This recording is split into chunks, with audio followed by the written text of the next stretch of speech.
Gentlemen, boys and girls, children of all ages, welcome to the channel. It's your boy, World of Wrestling, here today to discuss about WWE Smackdown from March 28, 2025 review.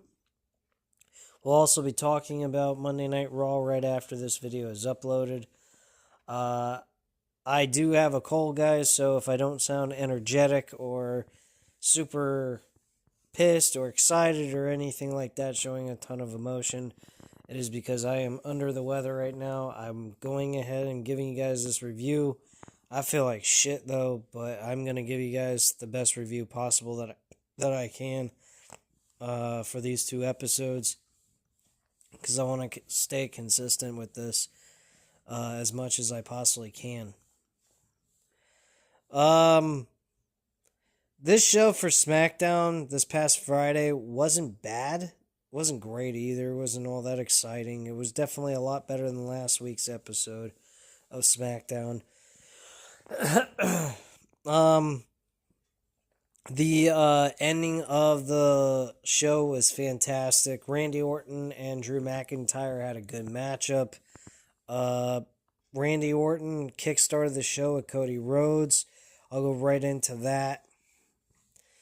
Rhodes shows his appreciation for the fans as he walks down the ramp, the crowd singing along with his theme as the champ enters the ring. A big ovation from the fans in London as we see Cody has a microphone, but has to wait for the crowd as they chant his name. When they do quiet down, he asks the all-important question, what do you want to talk about? Dueling chants of "Let's go Cena, Cena sucks." Take this recapper back to the 2006 as Cody lets the chants soak in for a bit before responding. The running time of the segment continues to be padded out as the crowd once again chants for Cody, Cody Rhodes, Cody Rhodes, before the champ finally addresses facing John Cena at WrestleMania. The mention of Cena's name gets a big chorus of boos, and Cody starts to talk about his face-to-face with John Cena in a few nights on Raw when Randy Orton music hits. Crowd is electric for Randy Orton as he makes his way down to the ramp for a apparent legacy reunion of sorts. Only thing missing is Ted DiBiase Jr. Orton enters the ring as the crowd continues to sing along with his theme, even when the music itself has faded out. This pivots to Randy Orton chants as Orton also has a microphone saying he's not the sentimental type, but for London, screw it. The crowd applauds before chanting RKO as Orton turns his attention to Cody Rhodes. Look at you now. Look where Cody came from. Orton remembers a Cody Rhodes. This incites a Cody Rhodes chant, and Orton remembers a Cody Rhodes in his early 20s busting his butt and working harder than anyone else to make it in this business. Orton acknowledges that Cody needed to grow and he couldn't do it in the WWE ring. He also acknowledges that he single-handedly changed the business by leaving, and everyone in the back knows it.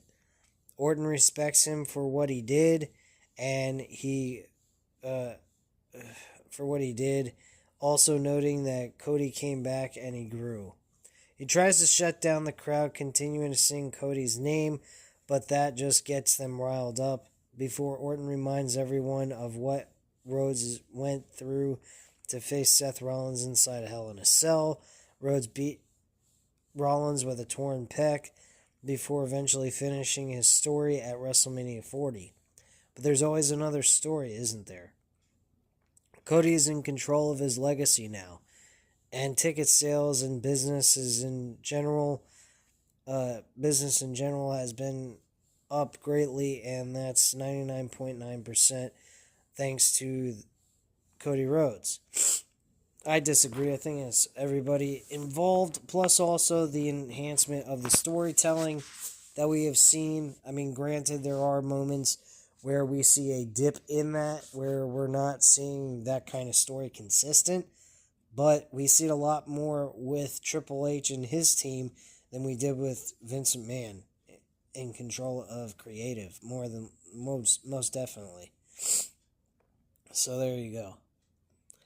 Chant sings again as Orton gives a summary by saying he loves and respects Cody, but it's time for WrestleMania. He talks about wanting to kick Kevin Owens' head clean off his shoulders, and he can't wait for that, as well as Cody beating John Cena to retain the championship. After the dust settles on WrestleMania, however, there's gonna come a time when Orton is going to come looking for another shot at a title himself. He won't be a coward about it either. He will look Cody directly in the eye and tell him he's coming for the belt. Hold on. Oh, jeez. Sorry, I was feeling like I was about ready to sneeze. Inexplicably, this brings out Drew McIntyre, who gets a moment to shine with the crowd chanting, "Oh, Drew McIntyre," as he calls Orton and Rhodes a couple of Nepo babies having a love fest in the ring. Drew runs Randy down for not earning a title shot, telling him to get to the back of the line before turning his attention to Cody. He says everyone should have listened to him about John Cena, and the main event of WrestleMania should have been Cody Rhodes versus the UK's only world champion, Drew McIntyre. Drew gets in the ring as Randy tells him to cut the BS, and McIntyre says he'll tell the truth since that's all he does, as he runs down Orton, not looking as good inside as he might be on the outside. Rhodes has heard enough as he lays in a uppercut on McIntyre, who narrowly evades the RKO to leave the ring.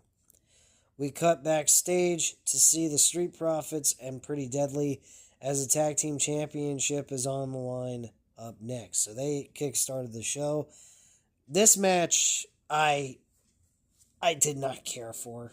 The tag team titles was obviously going to be where the Street Profits were going to retain. I didn't think for a solitary second the Pretty Deadly were going to win or even come close.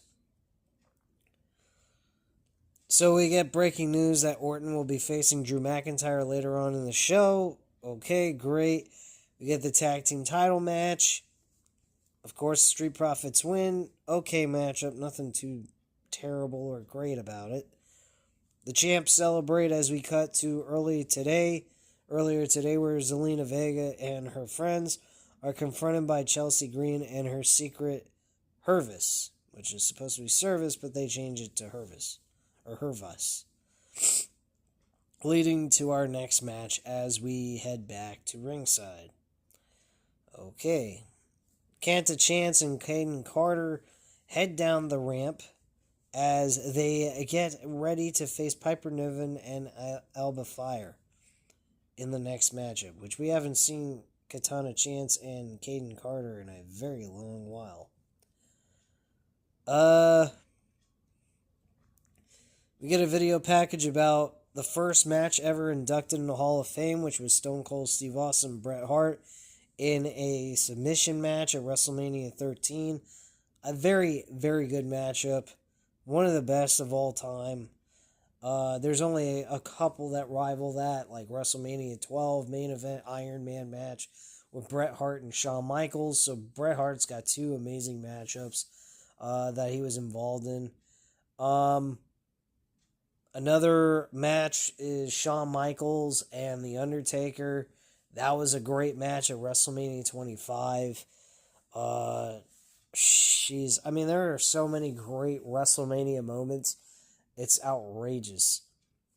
Bianca Belair versus Sasha Banks. That was a great matchup in the main event of WrestleMania Night 1 at WrestleMania 37. That was a great match. I'd say that's the greatest women's match at WrestleMania of all time, honestly.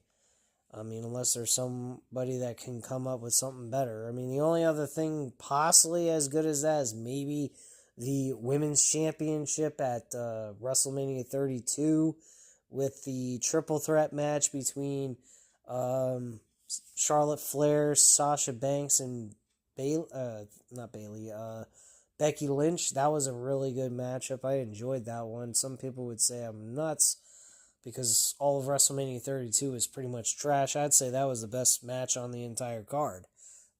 Hands down without even blinking an eye. I mean, Charlotte Flair versus Rhea Ripley both times was fairly decent. Rhea Ripley versus Becky Lynch at WrestleMania 40 to open up the show for night one. That was a good match. I mean, there was some good women's wrestling matches of recent day.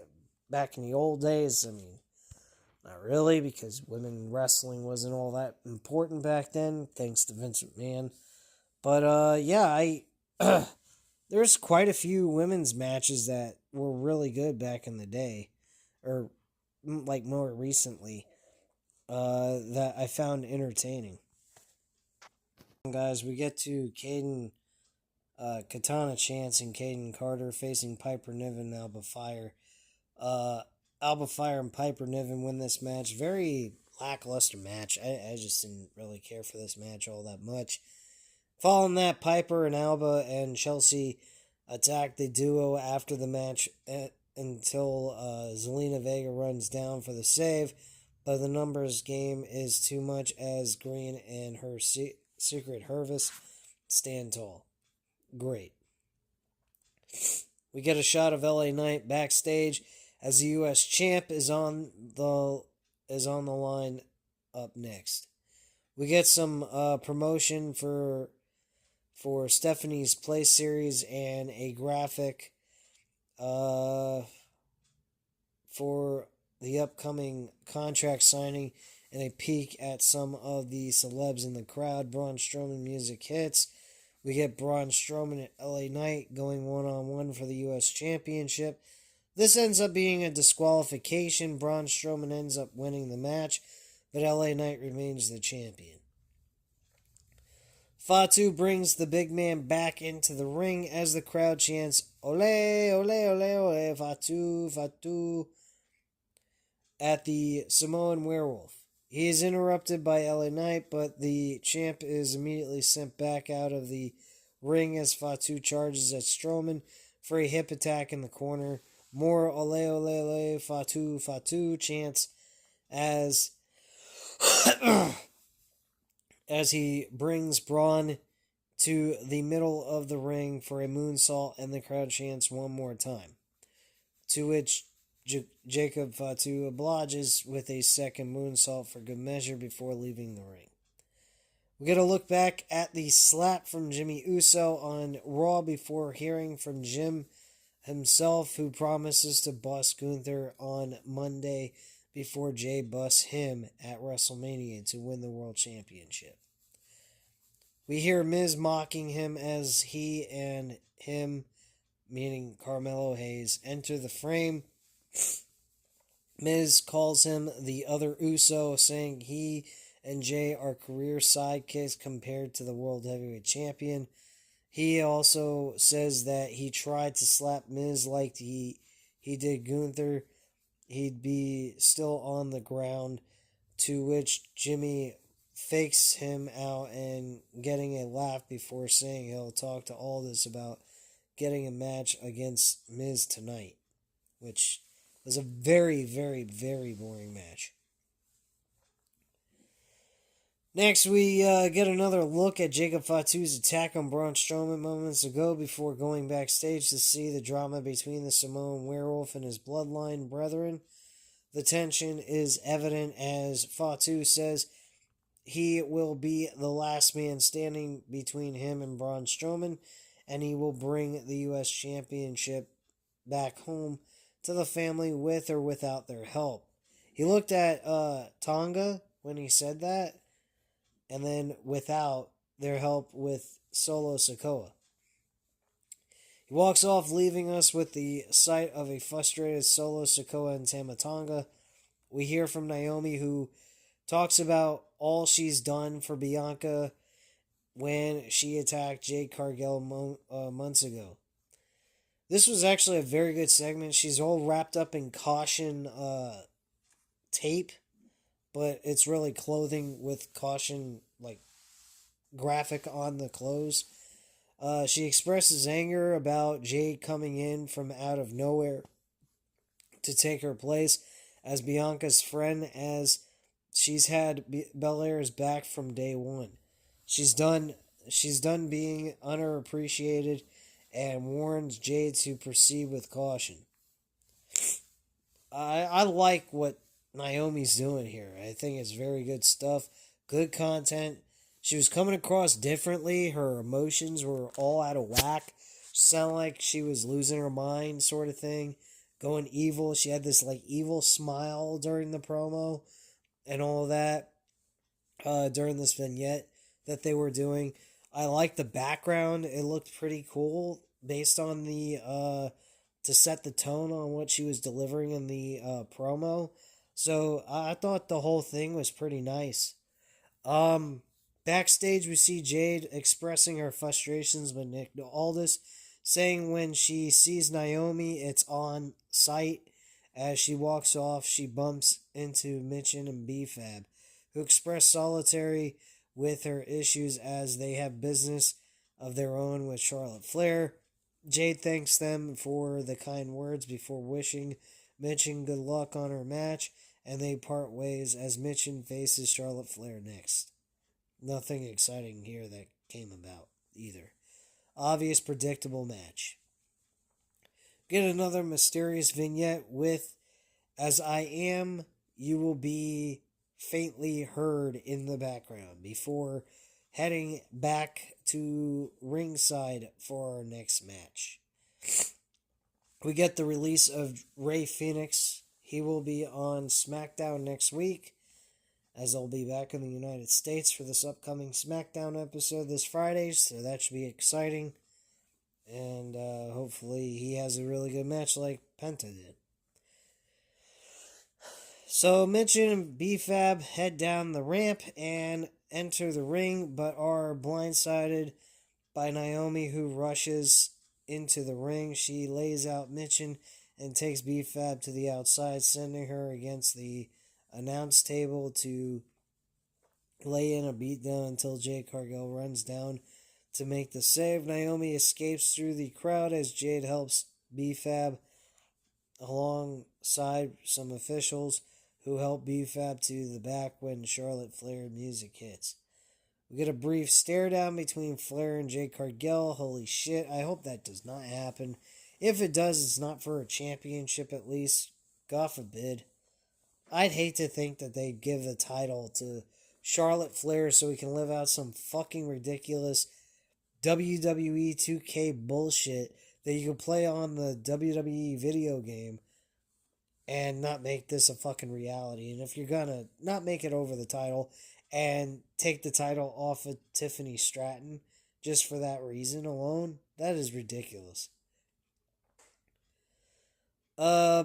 Before the ladder heads to the back, allowing the Queen to make her way to the ring to get our next match underway. Mitchin versus Charlotte Flair, like I said, boring match, nothing exciting. Charlotte Flair obviously wins the match by submission with the figure eight. Charlotte celebrates to a chorus of boos as we go backstage to hear from Tiffany Stratton. The champ calls Flair out for talking over her last week before acknowledging that Flair has more to lose at WrestleMania than just the title. They say that what happens in Vegas stays in Vegas, and she's going to make sure that what stays in Vegas is Charlotte's ego. Thought that was a nice touch, but I don't like the direction that they're going. They're giving little hints and clues that they may be leaning towards Charlotte Flair to win this match. And I'm probably going to lean that way too, unless we see something different. But I think that's absolutely crazy that they'll give the title to Charlotte Flair again. She's had the title so many fucking times. You'd think that she'd put over some younger talent or something. Like, give me a fucking break. Of what's to come, including the confirmed match between Jimmy Uso and The Miz, before heading back to ringside as Randy Orton makes his way out first, facing Drew McIntyre. This was a good matchup, very entertaining. We did have Kevin Owens interfere in the match. It distracted Randy Orton, and Drew McIntyre connected with a Claymore kick for the W and the win. Owens isn't finished as he goes after Randy Orton, trying to set him up on the announce table when Orton fights back to force Kevin to escape through the crowd. Orton's music hits as we see Jimmy Uso backstage gearing up for his match against The Miz next. Shitty fucking matchup, one of the worst matchups on the card for Friday Night Smackdown. Jimmy Uso obviously wins the match, so they can go looking strong going up against Gunther this coming Monday, which occurred last night. Jimmy celebrates by leaving the ring, getting on the headset to tell Gunther that he'll beat him on Raw this Monday. Sure you will. Backstage, Drew McIntyre has a chat with Louis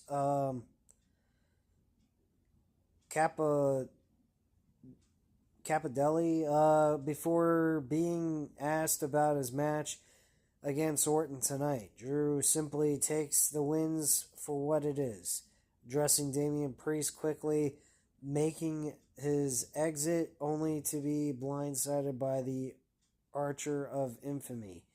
The two go at it in the parking lot before officials rush in to break it up, but not before Priest drops McIntyre on a car windshield with a South of Heaven. He responds to Drew's Timo Undertaker remark earlier by telling him rest in peace before taking his leave. After a quick look at commentary, we go back to the parking lot backstage area as Punk gets a smile seeing that Drew McIntyre is all beaten up, walking off as the contract signing is up next. Not to mention, there was Drew McIntyre was complaining that a small smidge of glass got in his eye, which that's true. He did. That is very true. He did get a piece of glass in his eye. I hope his eye's okay. But man, that was not good. That glass just flew up and went right into his eye. I hope that's not causing him any kind of injury for this matchup with Damian Priest. Because I think the match is going to be good. The overall story, kind of, simplistic. Nothing too major. It doesn't seem like a big feud. Just a minor feud that can be, forgotten about after WrestleMania, and that's it. Just to give them both something to do at WrestleMania, really. But yeah. Then we head to the contract signing segment, which is the last segment on the show. We get Roman Reigns sitting down at the table, saying he's ready for his contract signing and he wants to hear the crowd appreciate him and acknowledge their tribal chief. Of course, he gets that response from the crowd. He signs the contract immediately. And then following that, Seth Rollins comes out. He talks about how the two of them came to London together, broke into the business together in London in the O2 Arena back in 12 years ago. And made a stamp in the business, basically. But he feels that once they went separate ways, Roman Reigns said, yeah, we didn't do anything together. When you separated from the Shield, I've been doing everything on my own at this point. You haven't been doing jack squat, nothing.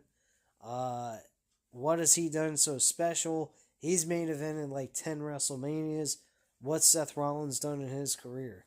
Seth Rollins, believe it or not, has not been in a main event of WrestleMania ever. As well as CM Punk. Believe it or not. I mean, you could say that Seth Rollins was in the main event of WrestleMania 31, but he wasn't originally scheduled for that match. He forced himself into it by,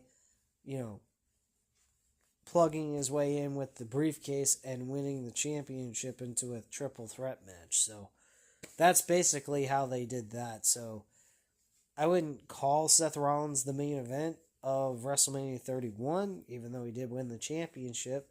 But still, it was not him officially being main event, so I wouldn't even call that main event for him. He says that Roman Reigns, being this fearless leader, has allowed CM Punk to get in their garden. He's a snake. He will destroy the WWE. Yada, yada, yada. Same old shit that Seth Rollins has been saying for quite a while now since Punk has come into the WWE. Following that, CM Punk finally comes out.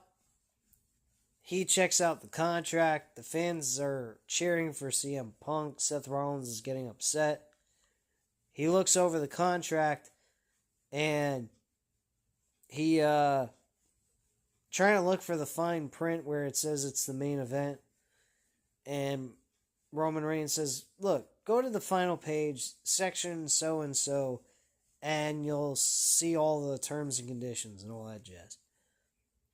Paul Heyman stops him for a moment, surprising him and saying, for the first time ever in your career, CM Punk, you have now officially became a WrestleMania main eventer. This made Seth Rollins enraged and crazy, which I find absolutely funny because he never main evented a WrestleMania his entire career, outside of the cash-in that he did in the main event of WrestleMania 31. Which I, again, would not consider him being in the main event. So, he is very frustrated. Punk's, expressing a lot of emotion, kind of crying, or at least trying to pretend to cry. And Seth Rollins tells him, no, you don't deserve to be a WrestleMania main event. You're not a main eventer. You don't deserve it. You're a piece of crap, blah, blah, blah. And Punk kind of just doesn't give a shit what he had to say. He thanked his tribal chief. He appreciated everything he's done here in the WWE. He thanks him for going ahead and helping him be in the main event of WrestleMania. Yada, yada, yada. But ends the segment where he says, but that's not the favor I was looking for from Paul Heyman. Roman Reigns looked very confused. Paul Heyman was like, oh shit, type of look. And that's how the show went off the air. I thought that was an excellent way to end the show. Nice cliffhanger. I hope we get to hear what the so-called favor is. It's either one of two things.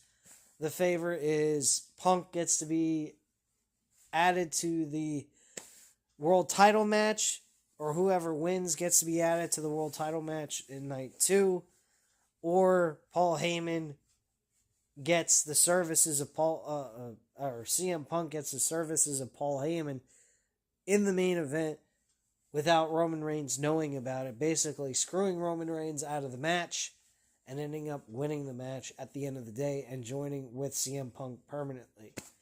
That's what I would think occurs, pretty much. But that's just my thoughts.